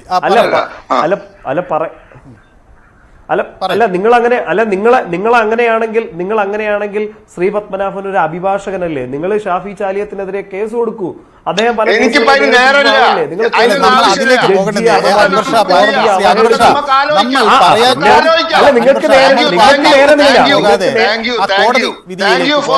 അയോഗ്യനാക്കിയ നടപടി പ്രതിപക്ഷ നിര കരുത്താർജിക്കുന്നു എന്നാണ് നാം ചോദിക്കുന്നത്. അതിൽ പ്രതിപക്ഷ നിരയിൽ തന്നെയുള്ള വിള്ളലുകൾ നാം വളരെ കേസ് കൊടുക്കുക. അല്ല ശ്രീ അൻവർ ഷാ അദ്ദേഹം പറഞ്ഞ കാര്യങ്ങളിലേക്ക് വിള്ളലുകളെ കുറിച്ച് ശ്രീ പത്മനാഭൻ ചൂണ്ടിക്കാണിച്ച കാര്യങ്ങളിലേക്ക് നമുക്ക് വരാം. നോർത്ത് ഈസ്റ്റിൽ ഈ ഐക്യമുണ്ടായി, ഒന്നും നടന്നില്ല. മറ്റു പലയിടങ്ങളിലും ഈ ഐക്യം പരീക്ഷിച്ചതാണ്, ഫലം കണ്ടില്ല എന്നാണ് അദ്ദേഹം പറയുന്നത്. എനിക്ക് ഇവർക്ക് എല്ലാവർക്കും മറുപടി കൊടുക്കണ്ടേ? അല്ല മനോഭരത്, ഞാൻ ആദ്യത്തെ പൂർത്തിയാക്കുന്നതിന് മുമ്പാണ് നിങ്ങൾ അടുത്ത പ്രതിനിധിയിലേക്ക് പോയിട്ടില്ല. അല്ല നമ്മളിതിപ്പോ ഈ ചർച്ച എന്തുകൊണ്ടാണ് വന്നത്? ഈ ചർച്ച എന്തുകൊണ്ടാണ് വന്നത്? നമ്മൾ ഒരു കോടതി വിധിയുടെ പശ്ചാത്തലത്തിൽ ഇന്ത്യയിലെ ഒരു പ്രധാന പ്രതിപക്ഷ രാഷ്ട്രീയ പാർട്ടിയുടെ നേതാവിനെ അയോഗ്യത കൽപ്പിച്ചു. അതുമായി ബന്ധപ്പെട്ടാണ് ഇപ്പോൾ CPM അടക്കമുള്ള പാർട്ടികൾ എന്തുകൊണ്ടാണ് രാഹുൽ ഗാന്ധിക്ക് ഐക്യദാർഢ്യം പ്രഖ്യാപിച്ചത്? അത് രാഹുൽ ഗാന്ധിക്ക് മാത്രമല്ല, കോൺഗ്രസിലെയോ മുസ്ലിം ലീഗിലെയോ ഇന്ത്യയിലെ പ്രതിപക്ഷ പാർട്ടിയിലുള്ള ഏതൊരു നേതാവിനെതിരെയും ഈ പറയുന്ന രീതിയിൽ വേട്ടയാടലുകൾ തുടർന്നാൽ, അല്ലെങ്കിൽ അവരുടെ സ്വരം അവസാനിപ്പിക്കാൻ ശ്രമിച്ചു കഴിഞ്ഞാൽ ഇന്ത്യയിലെ CPM-ഉം ഇടതുപക്ഷവും കൃത്യമായി അവർക്ക് ഐക്യദാർഢ്യം പ്രഖ്യാപിക്കും. ഇപ്പൊ നിങ്ങൾ കണ്ടില്ലേ, ഡൽഹിയിൽ മനീഷ് സിസോദിയ BJP-യുടെ ആം ആദ്മി പാർട്ടിയുടെ ഉപമുഖ്യമന്ത്രിയായിരുന്നു. അദ്ദേഹത്തിനെ ഈ പറയുന്ന രീതിയിൽ ഈ ഇവരുടെ കേന്ദ്ര ഏജൻസിയെ ഉപയോഗിച്ച് അവർ വേട്ടയാടിയത്. അപ്പൊ ഇന്ത്യയിലെ എല്ലാ പ്രതിപക്ഷ പാർട്ടികൾക്കുമുള്ള പ്രശ്നം നാളെ CPM-നും വരാം, അല്ലെങ്കിൽ ഈ പറയുന്ന രീതിയിലുള്ള മറ്റു പ്രതിപക്ഷ പാർട്ടികൾക്കെല്ലാം വരും. അപ്പൊ ഇത് മുന്നിൽ കണ്ടുകൊണ്ടാണ് ഈ പ്രതിപക്ഷ പാർട്ടികളെയൊക്കെ ഒരുമിപ്പിക്കാൻ ഇന്നിപ്പോ CPM-ന്റെ പോളിറ്റ് ബ്യൂറോ യോഗം ഡൽഹിയിൽ നടക്കുകയാണ്. ഈ പോളിറ്റ് ബ്യൂറോ യോഗത്തിൽ CPM-ന്റെ പോളിറ്റ് ബ്യൂറോ സെക്രട്ടറി എന്താ പറഞ്ഞത്? ഈ വിഷയങ്ങളെല്ലാം നമ്മൾ ചർച്ച ചെയ്യപ്പെടും. ചർച്ച ചെയ്യപ്പെടുമ്പോൾ ഇതിനു മുമ്പ് തന്നെ ഇപ്പൊ നമുക്കറിയാം, ത്രിപുരയിൽ കോൺഗ്രസുമായിട്ട് സഹകരിക്കാനാണ് CPM ശ്രമിച്ചത്. ഇല്ലെങ്കിൽ അസമിനകത്ത് കോൺഗ്രസുമായി സഹകരിച്ച തെരഞ്ഞെടുപ്പിൽ മുന്നോട്ട് പോയത്. അപ്പൊ തമിഴ്നാട്ടിൽ ഈ പറയുന്ന DMK കോൺഗ്രസ്. അപ്പൊ ഇവിടെ നമ്മൾ മനസ്സിലാക്കേണ്ടത് BJP-യാണ് മുഖ്യ ശത്രു. BJP ഈ പറയുന്ന രീതിയിൽ ഇന്നത്തെ ജുഡീഷ്യറിയെ സ്വാധീനിക്കുന്നുണ്ട്. അതുകൊണ്ടാണ് നമ്മൾ ഇന്ത്യയിൽ സുപ്രീം കോടതി ചീഫ് ജസ്റ്റിസ് ആയിരുന്ന ഒരു വ്യക്തി ഇന്ന് രാജ്യസഭയിൽ MP ആയിട്ടിരിക്കുന്നത്. അതോടൊപ്പം തന്നെ സുപ്രീം കോടതിയിൽ ജഡ്ജി ആയിരുന്ന അയോധ്യ രാമജന്മഭൂമിയുടെ വിധി പറഞ്ഞിട്ടുള്ള ജഡ്ജി ഇന്ന് BJP-യുടെ നോമിനിയായി ഗവർണറായിട്ടിരിക്കുന്നത്. അപ്പോ ജഡ്ജിമാർ അധികാരത്തിലിരുന്ന് അവർ വിധി പുറപ്പെടുവിച്ചതിന് ശേഷം, അവർ വിധി പുറപ്പെടുവിച്ചപ്പോൾ ഞങ്ങൾ ഈ പറയുന്ന കാര്യങ്ങളൊന്നും പറയുന്നില്ല, പക്ഷെ അതിനുശേഷം അവർ BJP-യുടെ സമ്മാനങ്ങൾ സ്വീകരിക്കുകയാണ്, അല്ലെങ്കിൽ BJP-യുടെ മറ്റുള്ള പോസ്റ്റുകളിലേക്ക് അവർ വരികയാണ്. അപ്പോ ഇവർ ഇത്രയും നാള് മുന്നോട്ട് വെച്ച, അതുകൊണ്ടാണ് നേരത്തെ ഷാഫി ചാലിയം ഈ സൂററ്റ് കോടതിയിലെ ജഡ്ജിയെ കുറിച്ച് പറഞ്ഞത്, നാളെ ഇദ്ദേഹത്തിനും എന്തെങ്കിലും സമ്മാനം കിട്ടാം എന്ന് പറയുന്ന രാഷ്ട്രീയപരമായ ആരോപണമാണ്. അല്ലെങ്കിൽ ഈ പറയുന്ന കോടതിയെ അവഹേളിക്കേണ്ടതായിട്ട് നമുക്കത് കാണേണ്ടതില്ല. നിങ്ങൾക്ക് ഇനി അങ്ങനെ അവഹേളിക്കുന്നതായി തോന്നിയെങ്കിൽ നിങ്ങൾ പറയും. ഒരു മിനിറ്റ് ചെറിയ ഇടവേള വേണം, അത് കഴിഞ്ഞ് തിരിച്ചു വരാം. സൺഡേ ഡിബേറ്റ് ഒരു ചെറിയ ഇടവേളയിലേക്ക്.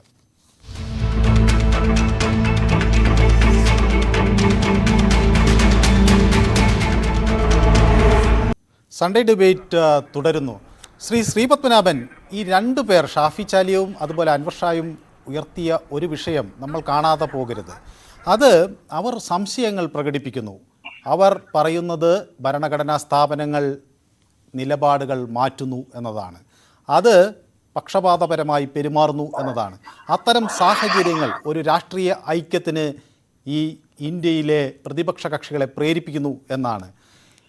കോടതിയെ സമീപിക്കുകയാണ്, പക്ഷേ അവർ പിന്നെയും തങ്ങൾക്കെതിരെ EDയെയും അതുപോലെ കേന്ദ്ര ഏജൻസികളെയും പ്രയോജനപ്പെടുത്തി തങ്ങൾക്കെതിരെ രാഷ്ട്രീയമായ ഒറ്റപ്പെടുത്തലുകളും വേട്ടയാടലുകളും നടക്കുന്നു എന്ന് ചൂണ്ടിക്കാണിച്ചുകൊണ്ട് ഈ ഒരു സാഹചര്യം ഒരു പുതിയ രാഷ്ട്രീയ ചേരിക്ക് രൂപം നൽകാനുള്ള, അല്ലെങ്കിൽ ഒരു പ്രതിപക്ഷ കരുത്തുറ്റൊരു പ്രതിപക്ഷ നിരക്ക് രൂപം നൽകാനുള്ള ഒരു സംവിധാനമായി മാറും എന്നാണ് അവർ പറയുന്നത്.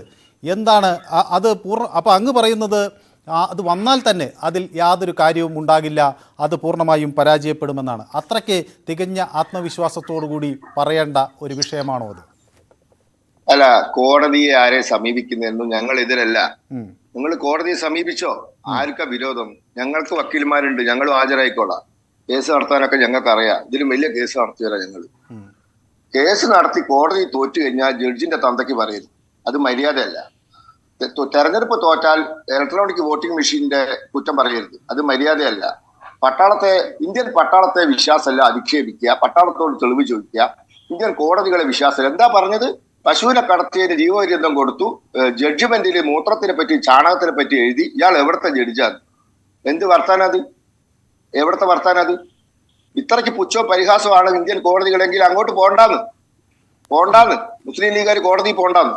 ഇന്ത്യൻ കോടതിയിൽ നിങ്ങൾക്ക് അത്രയും പുച്ഛവും പരിഹാസമാണെങ്കിൽ ഇന്ത്യൻ തെരഞ്ഞെടുപ്പ് കമ്മീഷന് വിശ്വാസം അല്ലെങ്കിൽ തെരഞ്ഞെടുപ്പിൽ മത്സരിക്കേണ്ടെന്ന്.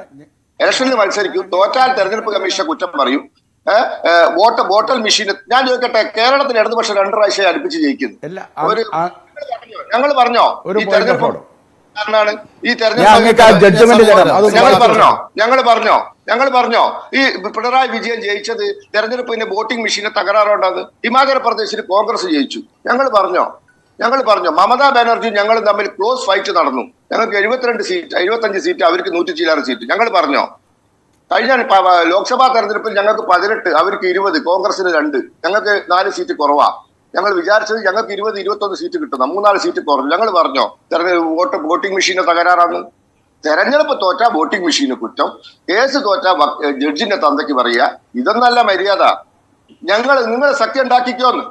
ഞങ്ങളുടെ അഭിപ്രായം എന്താ അറിയോ? കാശ്മീർ മുതൽ കന്യാകുമാരി വരെ സഖ്യം ഉണ്ടാക്കണം. അതായത് കന്യാകുമാരിയിൽ സഖ്യം വേണം, തിരുവനന്തപുരത്തും സഖ്യം വേണം, കോഴിക്കോടും സഖ്യം വേണം, തൃശ്ശൂരും സഖ്യം വേണം, മംഗലാപുരത്തും സഖ്യം വേണം, കാശ്മീർ വരെ സഖ്യം വേണം, ഗുജറാത്ത് മുതൽ അരുണാചൽ പ്രദേശ് വരെ പ്രതിപക്ഷ മഹാസഖ്യം ഉണ്ടാവട്ടെ എന്ന്. ആരാ എതിര് പറയുന്നത്? BJPക്ക് എന്താന്ന്? നിങ്ങൾ സഖ്യം ഉണ്ടാക്കി മത്സരിച്ചോളൂ, ഞങ്ങൾ ഒരു തടസ്സം ഉണ്ടാക്കുന്നില്ല. ഞങ്ങൾക്ക് ഈ പ്രതിപക്ഷത്തെ പരാജയപ്പെടുത്താനുള്ള കാര്യപരിപാടികൾ ഞങ്ങളുടെ കൈവശമുണ്ട്. അവരുടെ ആക്ഷേപം അതിന് നിങ്ങൾ കുറുക്കുവഴി ഉപയോഗിക്കുന്നു എന്നാണ്. കേന്ദ്ര ഏജൻസികളെ ED ഉപയോഗിക്കുന്നു. 95% കേസുകളും പ്രതിപക്ഷത്തിരിക്കുന്ന രാഷ്ട്രീയ പാർട്ടി നേതാക്കളെ കേന്ദ്രീകരിച്ചാണ് പോകുന്നത് എന്നാണ് അവർ പറയുന്നത്.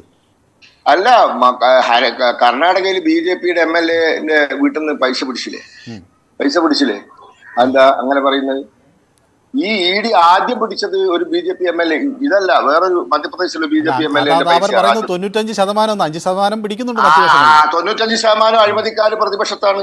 95% അഴിമതിക്കാര് പ്രതിപക്ഷത്താണ്. അതുകൊണ്ടാണ് ഞാൻ ചോദിക്കട്ടെ, പിണറായി വിജയനെ പിടിക്കുന്നില്ല എന്നല്ല UDFന്റെ പരാതി. എന്താ കേരളത്തിലെ UDFന്റെ പരാതി? BJPയും CPM തമ്മിൽ സഖ്യമാണ്, അണ്ടർസ്റ്റാൻഡിംഗ് ആണ്, ഒത്തുകളിയാണ്. അതുകൊണ്ടാണ് ലാവ്ലിൻ കേസ് നീട്ടിക്കൊണ്ടുവന്നത്. അതുകൊണ്ടാണ് കേന്ദ്ര ഏജൻസി പിണറായി വിജയനെയും മകനെയും പിന്നെന്താ ഭാര്യനെ ഒന്നും അറസ്റ്റ് ചെയ്യാത്തത്. അതല്ലേ ഇവിടുത്തെ പരാതി. BJP അല്ല, ഞാൻ ശ്രീ പത്മനാഭൻ, ഞാനൊരു കാര്യം അങ്ങയോട് വ്യക്തിപരമായി ചോദിക്കട്ടെ. കുറെ കൂടി പ്രതിപക്ഷ കക്ഷികൾക്ക് പരമായി പ്രവർത്തിക്കാനുള്ളൊരു അവകാശം നമ്മുടെ രാജ്യത്ത് വേണമെന്ന് അങ്ങ് വ്യക്തിപരമായെങ്കിലും കരുതുന്നുണ്ടോ? പ്രതിപക്ഷ പാർട്ടികൾക്ക് ഇന്ത്യയിൽ 1975-ലും 76-ലും ഞങ്ങൾക്ക് കിട്ടിയതിനേക്കാൾ അവകാശം എന്താ പറയാ സ്വാതന്ത്ര്യം ഇന്നുണ്ട്. കോൺഗ്രസ് ഇന്ത്യ ഭരിക്കുമ്പോൾ ഇന്ത്യയിലെ പ്രതിപക്ഷങ്ങൾക്ക് കിട്ടിയതിനേക്കാൾ അവകാശവും അധികാരവും ഒന്നുണ്ട്. കാരണം എന്താ? ഇന്ന് മാധ്യമ സ്ക്രൂട്ടിനി ഉണ്ട്, മുക്കിന് ചാനലാ, മുക്കിന് CCTV-യാ, വിവരാവകാശ നിയമമുണ്ട്, എല്ലാ സംവിധാനവും ഉണ്ട്. കോടതിയിൽ ആരെങ്കിലും ഒരു വെള്ളക്കടലാസിൽ ഒരു പരാതി എത്തിക്കൊടുത്താൽ കോടതികൾ ഇന്ന് ഫയലിൽ സ്വീകരിക്കുക. അടിയന്തരാവസ്ഥ കാലത്ത് കോടതിയുടെ അധികാരം വരെ വെട്ടിച്ചുരുക്കി. 3 സുപ്രീം കോടതി ജഡ്ജിമാര് രാജിവെച്ചു പോയി, ഇല്ലേ? ഉണ്ടായിട്ടോ? ഇതുവരെ അങ്ങനെ സംഭവം ഉണ്ടായിട്ടുണ്ടാവും. Justice Shelat, justice Hegde, justice Grover, 3 പേര് രാജിവെച്ചു പോയി. ഇപ്പോഴത്തെ DY ചന്ദ്രചൂഡിന്റെ പിതാവ് വൈബി ചന്ദ്രചൂഡിന് 7 വർഷം സുപ്രീം കോടതി ചീഫ് ജസ്റ്റിസ് ആവാനുള്ള അവസരം കിട്ടിയത് അങ്ങനെയാ. അപ്പൊ ഇതൊക്കെ നടന്നത് ഇവിടെ ഉണ്ട്. ആ ചരിത്രം എന്നെ കൊണ്ട് പറയിപ്പിക്കണ്ട. India is Indira, Indira is India അല്ലേ? ഇതൊന്നും മാർക്സിസ്റ്റുകാർ മറക്കണ്ട. നിങ്ങളെയൊക്കെ പിടിച്ച് ജയിലിലിട്ടതാ. പിണറായി വിജയന് കണക്കിന് കിട്ടിയതാന്ന്. ശരി, ഞാൻ ഒരു മിനിറ്റ് അങ്ങയിലേക്ക് തിരിച്ചു വരാം. ഒരു പക്ഷേ ഇതിന് മറുപടി കൂടി ശ്രീ ഷാഫി ചാലിയം അങ്ങ് പറയേണ്ടതുണ്ട്. കാരണം അധികാരം കിട്ടിയ സമയത്ത് കോൺഗ്രസ് വലിയ തോതിൽ അത് ഉപയോഗിച്ചു എന്ന ശ്രീ ശ്രീപത്മനാഭൻ്റെ ആ ആക്ഷേപം ഒരു പരിധിവരെ ശരിയാണ്. 2 തവണ അവരുടെ സംഘടന രാഷ്ട്രീയ സ്വയം സേവക് സംഘ് നിരോധനം നേരിടുകയും ചെയ്തു. അതേ സാഹചര്യം വെച്ചുകൊണ്ട് നോക്കുമ്പോൾ അതിനേക്കാളൊക്കെ സ്വാതന്ത്ര്യം ഇന്ത്യയിൽ ഉണ്ട് എന്ന് അദ്ദേഹം പറയുന്നു. എന്താണ് അതിനുള്ള നിങ്ങളുടെ മറുപടി?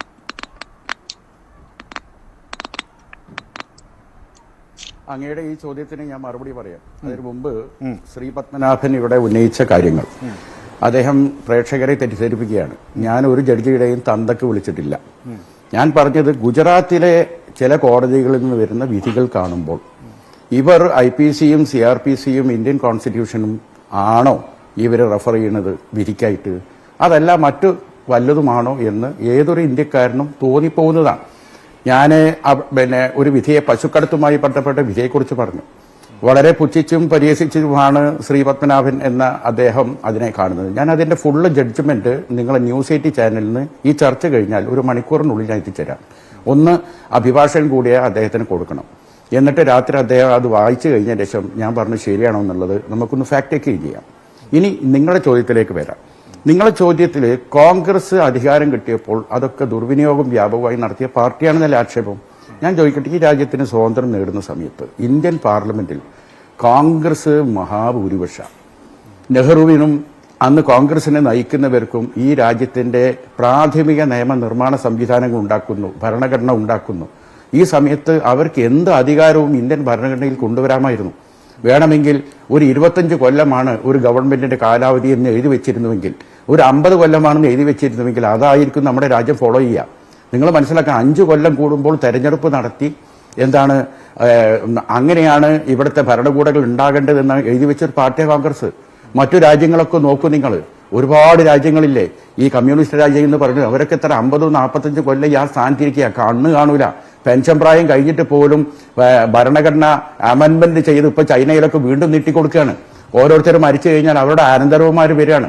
ഇപ്പം ഉത്തര കൊറിയയിലെ സ്ഥിതി നമുക്കറിയാം, വെനിസ്വലയുടെ സ്ഥിതി അറിയാം, അതേപോലെ തന്നെ ക്യൂബയുടെ സ്ഥിതി അറിയാം. എന്ത് തെരഞ്ഞെടുപ്പ്, എന്ത് സംവിധാനം, മരിച്ചു കഴിഞ്ഞാൽ അടുത്ത അനന്തരാവകാശികളിൽ നിന്ന് അവരെന്നെ വരികയാണ്. ആ കണക്കിൽ ഇന്ത്യ രാജ്യത്ത് കോൺഗ്രസ് എന്ന പാർട്ടി ചെയ്തത് എന്താണ്? അവർക്ക് എന്തും അവരെ കയ്യിലേക്ക് എഴുതി വെക്കാമായിരുന്നു. അവർ അതിന് മെനക്കെട്ടില്ല. വിശാലമായ ഒരു ജനാധിപത്യം ഇവിടെ ഉണ്ടാക്കി തന്നു. തെരഞ്ഞെടുപ്പ് സംവിധാനങ്ങളെ മാനിച്ചു, നീതിന്യായ വ്യവസ്ഥകളെ മാനിച്ചു. തെരഞ്ഞെടുക്കപ്പെട്ട പ്രധാനമന്ത്രിയായി, പ്രതിപക്ഷ നേതാവായി, നീതിന്യായ വ്യവസ്ഥയുടെ വിധിക്കടിപ്പെട്ട് ജയിലിൽ പോയി കടന്നു. ഇതൊക്കെ ചെയ്തൊരു കുടുംബമാണ് അവര്. ഇന്ന് പാർട്ടിയാണ് കോൺഗ്രസ്. ഞാനിവിടെ പറഞ്ഞത് എന്താണ്, കഴിഞ്ഞ 6-7 കൊല്ലമായി എന്താണ് ഇന്ത്യയിൽ നടക്കുന്നത്? ഇവർക്കെതിരെ വിധി പറയാൻ ഒരുങ്ങുന്ന ജസ്റ്റിസ് ലോയുടെ വധം അതൊരു ഭാഗത്ത് കിടക്കുന്നു. ഇവർക്കെതിരെ വിധി പറഞ്ഞ ജഡ്ജികൾ, മദ്രാസ് ഹൈക്കോടതിയിലെ ജഡ്ജിയെ തരം താഴ്ത്തിയത് നമ്മൾ കണ്ടു. ഇവർക്ക് അനുകൂലമായി വിധി പറയുന്ന ജഡ്ജിമാർ പിന്നീട് വലിയ ഇമ്മൻസ് പവറുകളിൽ ഗവർണറായിട്ടും രാജ്യസഭ MP-മാരുമായി വരുന്നു. ഈ ജുഡീഷ്യറിയെ പോലും, ജുഡീഷ്യറി ഇവർക്ക് വഴങ്ങിക്കൊടുക്കില്ല, മറിച്ച് ഭയപ്പെടുന്നു. ഇവർക്ക് അനുകൂലമായി നിന്നില്ലെങ്കിൽ വധിക്കപ്പെട്ടേക്കാം, തരം താഴ്ത്തപ്പെട്ടേക്കാം. ഇവർക്ക് അനുകൂലമായി നിൽക്കുകയാണെങ്കിൽ ഇന്ന ഓഫറുകൾ, അത് വേറൊരു ഭാഗത്ത്. ഈ കോലത്തിലേക്ക് മഹത്തായ ഇന്ത്യയിലെ നീതിന്യായ സംവിധാനത്തെ പോലും ഇവർക്ക് അങ്ങനെ ആക്കാൻ സാധിക്കുന്നു എന്നതാണ് വിഷയം. നമ്മുടെ ഭരണഘടന അഭിപ്രായ സ്വാതന്ത്ര്യം മാത്രമല്ല, മനസാക്ഷി സ്വാതന്ത്ര്യം പോലും നമുക്ക് തന്നിട്ടുണ്ട്. അവിടെ ഇനിയിപ്പോൾ ഇദ്ദേഹം ഹാഷിർ എനിക്കെതിരെ കേസ് കൊടുക്കാൻ പറഞ്ഞു. കേസ് കൊടുത്തോളൂ, എന്താ അത്ര കുഴപ്പം? കാരണം ഞാനിത് പറഞ്ഞത് കേരളത്തിൽ വെച്ചാ, എന്റെയും ഈ പറഞ്ഞ ന്യൂസ് 80 നിൽക്കുന്നത് കേരളത്തിന്റെ ജൂറിസെക്ഷനിലാണ്. ഈ നമ്മുടെ നാട്ടിലെ ഒരു ജഡ്ജിമാരിൽ നിന്നും ഇത്തരത്തിലുള്ള ഒരു വിധിന്യായം വരില്ല. പശുവും മൂത്രവും ചാണകത്തിനെ കുറിച്ചും ഇവിടെ എന്താ പറഞ്ഞ, ആദ്യത്തെ ജഡ്ജി പ്രഥമ ദൃഷ്ട്യാ പരിഗണിക്കാൻ ആവില്ലെന്ന് പറഞ്ഞ് മാറ്റിവെച്ച ഒരു കേസിനെ പെട്ടെന്ന് ഒരു രാഷ്ട്രീയ കളി ഉണ്ടോ എന്ന് സംശയിക്കണം. മറ്റൊരു ജഡ്ജി വരുന്നു, എന്നിട്ട് അതിന് പരമാവധി ശിക്ഷയായ 2 കൊല്ലം. എന്തിനാ 2 കൊല്ലം? അപ്പുറത്തുനിന്ന് അയോഗ്യത ഉണ്ടാക്കാൻ. അതാണ്. അപ്പൊ രാഹുൽ ഗാന്ധിയെ ഭയക്കുന്നു. 20,000 കോടി ആ ഷെൽ കമ്പനി എങ്ങനെ വന്നു എന്ന ക്വസ്റ്റിന് ഇനി പാർലമെന്റിൽ കൂടി ചോദിക്കപ്പെടുമോ എന്ന ആഗോള ഭയമാണ്. അപ്പൊ അതില്ലാതാക്കാൻ അദ്ദേഹത്തെ അവിടുന്ന് മാറ്റുക. ഞാൻ പറഞ്ഞല്ലോ, രാഹുൽ ഗാന്ധിനെ പൂർണ്ണമായി അനുകൂലിക്കുന്നവരല്ല CPM. അദ്ദേഹത്തെ BJPയോടൊപ്പം നിന്ന് പപ്പു എന്ന് ട്രോളിയവരാണ്. പക്ഷെ ഇപ്പോഴത്തത് രാഹുൽ ഗാന്ധിക്കെതിരെ മാത്രമുള്ളതല്ല. അതിന് നെക്സ്റ്റ് ആര് അടുത്ത പ്രതിപക്ഷ നേതാവിലേക്ക് പോകുന്ന അവർക്കും അറിയാം. അതുകൊണ്ടാണ് കോൺഗ്രസ് ഇന്ത്യയിൽ അധികാരത്തിൽ എത്തണം എന്ന് ആഗ്രഹിക്കാത്ത കക്ഷികൾ പോലും സുപ്രീം കോടതിയിൽ പെടുന്നു. എന്താ ഇതിന് മനസ്സിലാക്കാനുള്ളത്? ഷാഫി ചാലിയം എവിടെയാണ് CPM വിളിച്ച് കളിയാക്കിയത്? ആശറിന്റെ ചോദ്യമാണോ? CPM BJP പപ്പു എന്ന് വിളിച്ച് ആക്ഷേപിച്ച പലതിനെയും അല്ല ഞാൻ പറയട്ടെ, അല്ല ഈ അൻവർ ഷാ, ഞാൻ നമ്മളുള്ള ഒരു സംവാദമാക്കി ഈ വിഷയത്തെ മാറ്റാൻ ആഗ്രഹിക്കില്ല. അല്ല ഞാൻ പറഞ്ഞത് ആശ്രയ ഞാൻ പറഞ്ഞത് അല്ല ഞാൻ പറയട്ടെ പറയല്ലേ ഞാൻ തീർച്ചയോ ആയിരുന്നു കുഴപ്പമില്ല. അല്ല അത് CPM അത്തരം നീക്കങ്ങൾ ഞാൻ ഒന്നിലും കയറി, നിങ്ങൾ രണ്ടു കൂട്ടരും പറഞ്ഞതിൽ കയറി ഞാൻ ഇടപെട്ടിട്ടില്ല. അല്ല ഞാൻ സാങ്കേതികമായ ഒരു കാര്യം ചൂണ്ടിക്കാണിച്ചു എന്നേ ഉള്ളൂ. CPM അങ്ങനെ നിങ്ങളെ പ്രകീർത്തിച്ച സംസാരിക്കണം, പരിഹാസത്തിനെതിരായിരുന്നു. പറയട്ടെ, നിങ്ങൾ ഈ പത്മനാഭേട്ടനും ഹാഷിറും അവതാരകനും എല്ലുംപാടെ കൂടി മുക്കൂട്ട് കമ്പനിയായിട്ട് ഇന്നങ്ങനെ ഉണ്ടാകാൻ നേരിടാൻ അതിലൊന്നും തർക്കമില്ല. ഞാൻ പറഞ്ഞ രാഹുൽ ഗാന്ധിയെ പല നിലക്കും ട്രോളുകയും അല്ല അതായത് രാഹുൽ ഗാന്ധിയെ BJPയോടൊപ്പം നിന്ന് എന്നല്ല, BJPയോടൊപ്പം BJP രാഹുൽ ഗാന്ധിനെ ആക്ഷേപിക്കുന്നത് എൻജോയ് ചെയ്ത് ആസ്വദിച്ചിട്ടാണ് ഈ സോഷ്യൽ മീഡിയയിൽ CPM ആയിരുന്നു ഞാൻ കാണാറ്. പക്ഷെ അങ്ങനെ ആയിട്ട് പോലും ഇപ്പോൾ അവർ രാഹുൽ ഗാന്ധിക്കെതിരെ ശക്തമായ നിലപാടെടുക്കേണ്ടി വന്നിട്ടുണ്ടെങ്കിൽ എന്താ ഇതിന് കാരണം? അത്രമാത്രം ഇന്ത്യയിൽ എന്തായിട്ടുണ്ട്? ഇന്ത്യ രാജ്യത്ത് അത്തരമായ രാജഭരണത്തെക്കാൾ അപ്പുറത്ത് ഡെമോക്രസിയെ പറ്റെ ഇല്ലാതാക്കിയിരിക്കുന്നു. എല്ലാറ്റിനും ദുരുപയോഗം ചെയ്യുകയാണ്. മനസ്സിലാക്കണം. ഈ ഇന്ദിരാഗാന്ധിയെ ഭാരതയക്ഷിയെ എന്ന് വരെ വിളിച്ച് മുദ്രാവാക്യം ഈ രാജ്യത്തുണ്ടായിട്ടില്ലേ? പിന്നെ വാജ്പേയി ദുർഗാദേവി എന്തോ ഒരു പിന്നെ ശൂലം എന്ത് ഇന്ദിരാഗാന്ധിയെ പ്രതിപക്ഷ ഐക്യം ശക്തിപ്പെടുന്നു എന്നാണ് അങ്ങ് പറയുന്നത്. എന്നിട്ട് തന്നെ അങ്ങ് ആരെന്ത് കേസ് കൊടുക്കാനാ? പ്രതിപക്ഷ ഐക്യം ശക്തിപ്പെടുന്നു എന്നാണ് അങ്ങ് വാദിക്കുന്നത്. പക്ഷെ അല്ല ഞാൻ പറഞ്ഞതല്ല, CPM അല്ല എന്താണ് അല്ല നിങ്ങളെ CPM അല്ല ഒരു മിനിറ്റ്, CPM പ്രതിനിധിയും അവതാരകനും ഞാൻ പറഞ്ഞ ഈ സംസാരത്തിന്റെ ഒരു ഇന്റൻഷൻ എന്തുകൊണ്ട് നിങ്ങൾ മനസ്സിലാക്കാൻ കഴിയും? എനിക്ക് മനസ്സിലായി. ഇപ്പൊ രാഹുൽ ഗാന്ധിയോട് മനസ്സിലായി. ഓക്കെ, ഇപ്പൊ രാഹുൽ ഗാന്ധി അംഗീകരിക്കുന്നു എന്നാണ്. അല്ല CPM ഞാൻ പറഞ്ഞല്ലോ ഇപ്പത്തെ നമ്മുടെ സബ്ജക്ട് എന്താണ്? നമ്മുടെ സബ്ജക്ട് എന്താണ്? കാരണം ഒരു രൂക്ഷതയാണ്.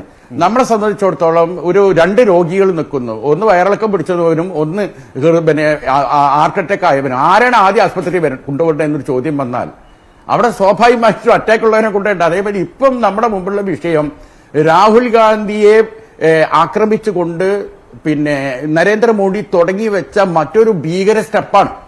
ഇത് എവിടെ വരെ ചെന്ന് എത്താൻ പോകുന്നു എന്ന് ആർക്കും മനസ്സിലാക്കാൻ കഴിയുന്നില്ല.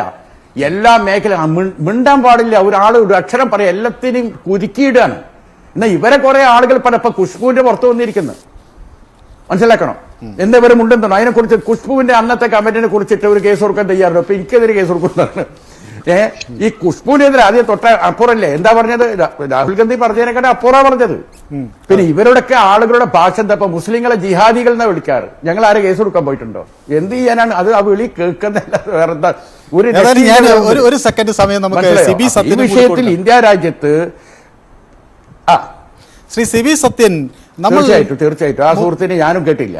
അതെ മുൻപ് ഈ വിശാല പ്രതിപക്ഷം ഐക്യമുണ്ടായ ഘട്ടത്തിലൊക്കെ തന്നെ പിന്നീട് നമ്മൾ കണ്ടത് അതിന് വലിയ കരുത്തില്ലാതെ അത് പൊളിഞ്ഞു പോകുന്ന ഒരു സാഹചര്യമാണ്. ഇവിടെ ഈ ഹിന്ദി ഹൃദയഭൂമിയിൽ നിന്ന് ഒരു കരുത്തനായ നേതാവായി രാഹുൽ ഗാന്ധി ഉയരുകയും പിന്നീട് ഈ പ്രതിപക്ഷ ഐക്യം ഉണ്ടായാൽ തന്നെ അതിനെ ആ കരുത്തോടു കൂടി മുന്നോട്ട് കൊണ്ടുപോകാനും അദ്ദേഹത്തിന് കഴിയുമോ? മോദിക്കൊരു എതിരാളിയാകാൻ കഴിയുമോ രാഹുൽ ഗാന്ധിക്ക്? മനോ, മോദിക്കൊരു എതിരാളിയാകുമോ എന്നുള്ളതല്ല ശരിക്കുള്ള ചോദ്യം. കാരണം മോദിക്ക് ഒരു എതിരാളിയാകുന്നതിനേക്കാൾ കൂടുതൽ ഇന്ത്യയിലെ പ്രതിപക്ഷ കക്ഷികളെ ഒത്തൊരുമിപ്പിക്കാൻ കഴിയുന്ന ഒരു ശക്തിയായിട്ട് രാഹുൽ ഗാന്ധിക്ക് മാറാൻ കഴിയുമോ എന്നുള്ളതാണ് ശരിയായ ചോദ്യം എന്ന് എനിക്ക് തോന്നുന്നു. പക്ഷെ അത് നമ്മൾ രാഹുൽ ഗാന്ധിയെ രണ്ട് രാഹുൽ ഗാന്ധിമാരുണ്ട്. അതായത് ഭാരത് ജോഡോ യാത്രയ്ക്ക് മുമ്പുള്ള ഒരു രാഹുൽ ഗാന്ധിയും ഭാരത് ജോഡോ യാത്രയ്ക്ക് ശേഷമുള്ള രാഹുൽ ഗാന്ധി എന്ന നിലയ്ക്ക് നമ്മൾ ഇതിനെ രണ്ടായിട്ട് കാണണം. കാരണം ഒരുപക്ഷെ ഇന്ത്യയിലെ ഒരു രാഷ്ട്രീയ നേതാവും ചെയ്തിട്ടില്ലാത്തത്ര രീതിയിൽ ഇന്ത്യക്ക് കുറുകെ ഇത്രയേറെ കിലോമീറ്ററുകൾ നടന്നെത്തിയ രാഹുൽ ഗാന്ധി എനിക്ക് തോന്നുന്നത് ഒരു പുതിയ മനുഷ്യനായിട്ടുണ്ട് എന്നാണ്. രാഷ്ട്രീയപരമായി പക്വതയാർജിച്ച, കുറച്ചുകൂടി നേതൃസ്ഥാനം ഏറ്റെടുക്കാൻ കെൽപ്പുള്ള ഒരു മനുഷ്യനായിട്ട് അദ്ദേഹം ഒരു സുദീർഘമായ യാത്രയിലൂടെ രൂപാന്തരപ്പെട്ടു, ഉരുവപ്പെട്ടു എന്ന് നമുക്ക് തോന്നുന്ന രീതിയിലാണ് അദ്ദേഹത്തിന്റെ പിന്നിലുള്ള വാക്കുകളും പ്രവർത്തികളും. എന്ന് മാത്രവുമല്ല, ഒരുപക്ഷെ കേരളം വിട്ടാൽ അല്ലെങ്കിൽ കർണാടക വിട്ടാൽ ആളില്ലാതായി പോകാവുന്ന ഒരു സമരമായിരിക്കും, ഒരു മാർച്ചായിരിക്കും എന്നുള്ള എല്ലാ മനുഷ്യരുടെയും പ്രതീക്ഷകളെ തകിടം മറിച്ചുകൊണ്ട് പോയ വഴിക്കെല്ലാം വലിയ ജനസഹസ്തങ്ങളെ ആകർഷിച്ചുകൊണ്ട് മുന്നോട്ട് പോയ യാത്രയായിരുന്നു. അതായത് ഈ പറഞ്ഞ UP-യിൽ പോലും, ഈ പറഞ്ഞ ആന്ധ്രയിൽ പോലും, ഈ പറഞ്ഞ തെലങ്കാനയിൽ പോലും അങ്ങനെ കടന്നുപോയ സ്ഥലങ്ങളിലെല്ലാം വൻതോതിൽ ജനക്കൂട്ടത്തെ ആകർഷിച്ചുകൊണ്ടുപോയ ഒരു നേതാവ് എന്ന നിലയ്ക്ക് കോൺഗ്രസിന്റെ തിരിച്ചുവരവിന് ഒരു ചെറിയ പ്രതീക്ഷയുടെ കിരണം നൽകിക്കൊണ്ട് അവസാനിച്ചൊരു യാത്രയാണത്. അപ്പൊ അതുകൊണ്ട് തന്നെ നമുക്ക് ജോഡോ യാത്രയ്ക്ക് മുമ്പുണ്ടായിരുന്ന രാഹുൽ ഗാന്ധി അല്ല ജോഡോ യാത്രയ്ക്ക് ശേഷം വന്ന രാഹുൽ ഗാന്ധി. പണ്ട് ഈ പറഞ്ഞതുപോലെ പ്രതിപക്ഷം ആരോപിക്കുന്ന പോലെ ചില വിദേശ രാജ്യങ്ങളിൽ വെക്കേഷന് പോയി പ്രധാനപ്പെട്ട പ്രശ്നങ്ങൾ വരുമ്പോൾ ഒളിച്ചോടി പോകുന്ന ഒരു രാഹുൽ ഗാന്ധി അല്ല, മറിച്ച് ഉത്തരവാദിത്വം എടുത്ത് തോളിൽ വെക്കുന്ന, ഈ പറഞ്ഞതുപോലെ ഇന്ത്യയുടനീളം നടക്കാൻ കെൽപ്പുള്ള, ഇന്ത്യയിലെ ജനങ്ങളെ മനസ്സിലാക്കാൻ കഴിയുന്ന, ഇന്ത്യയിലെ ജനങ്ങളെ കേൾക്കാൻ കഴിയുന്ന ഒരു നേതാവാണ് എന്ന് സ്വയം തെളിയിക്കാൻ ഈ ജോഡോ യാത്രയ്ക്ക് ശേഷം രാഹുൽ ഗാന്ധിക്ക് കഴിഞ്ഞു എന്നുള്ളത് ഏറെക്കുറെ എന്താ പറയുക പ്രതിപക്ഷ ഐക്യ ശ്രമത്തെ സംബന്ധിച്ചിടത്തോളം ആശ്വാസദായകമായ വസ്തുതയാണ്. തനിക്ക് ഈ ഉത്തരവാദിത്വം ചുമലേറ്റാൻ പറ്റുമെന്നുള്ളത് വളരെ ആശ്വാസദായകമായ വസ്തുതയാണ്. പക്ഷെ ഏറ്റവും പ്രധാനപ്പെട്ട പ്രശ്നം എന്ന് പറയുന്നത് കോൺഗ്രസിന്റെ ഈഗോയെ എങ്ങനെയാണ് ഇവർ കൈകാര്യം ചെയ്യുക എന്നുള്ളതാണ്. കാരണം 2019 ഇലക്ഷനിൽ പോലും ആം ആദ്മി പാർട്ടിയുമായി ഡൽഹിയിൽ സഖ്യത്തിൽ ഏർപ്പെടാൻ കോൺഗ്രസിന് കഴിയാതിരുന്നത് കോൺഗ്രസിന്റെ അത്തരൊരു ഈഗോയുടെ പ്രശ്നം കൊണ്ടാണ്. അതുപോലെ ഇപ്പോ ഹിന്ദി ഹൃദയഭൂമിയിലെ പ്രധാനപ്പെട്ട സംസ്ഥാനങ്ങളെല്ലാം എടുത്തു നോക്കുമ്പോൾ ഒരു പക്ഷേ മധ്യപ്രദേശും രാജസ്ഥാനും ഒഴികെയുള്ള അല്ലെങ്കിൽ പഞ്ചാബ് ഒഴികെയുള്ള സ്ഥലങ്ങളിൽ എവിടെയും കാര്യമായ ശേഷിയില്ലാത്ത ഒരു കക്ഷിയായിട്ട് കോൺഗ്രസ് മാറിക്കഴിഞ്ഞു. UP-യിലാണെങ്കിൽ UP-യിൽ ഒരു 4-മത്തെയോ 5-മത്തെയോ കക്ഷിയാണ് കോൺഗ്രസ് ഇപ്പോൾ.